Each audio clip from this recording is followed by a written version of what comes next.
actually makes your brain kind of lose its intelligence? I wouldn't say it makes you lose your intelligence. It just makes it work slower. Slower, okay. Yes. So brains that get smaller, or let's say dementia. Let's say the brain loses its size and dimension. So those things are correlated to BMI as well. Well, you want to know it's important to know your BMI or your BIA. Interchangeably, like depending on what would would it be more important to know for the person, because like research studies have found that if you have excess weight or if you have obesity, that it can actually change the size of your brain, and it can decrease or just alter the gray matter and the white matter of the brain, and that can it can age your brain a lot faster, and it can slow down your cognitive functions, and it can even affect your memory, and you can have you'll have a harder time remembering things simply by having excess weight. Did you? Because I read something the other day that said even dopamine is affected by the production of dopamine. Potentially, BIA is correlatable or associated with BMI values.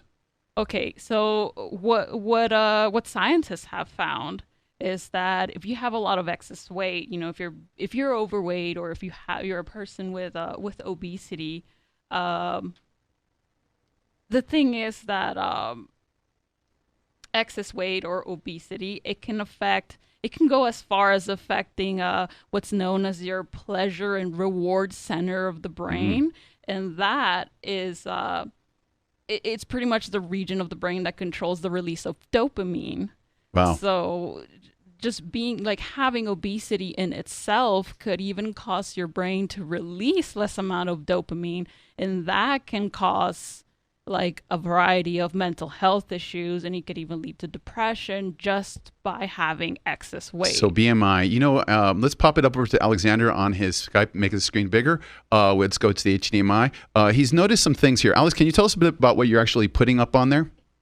Perfect. So you guys can see my screen right there? Yes, we sure can.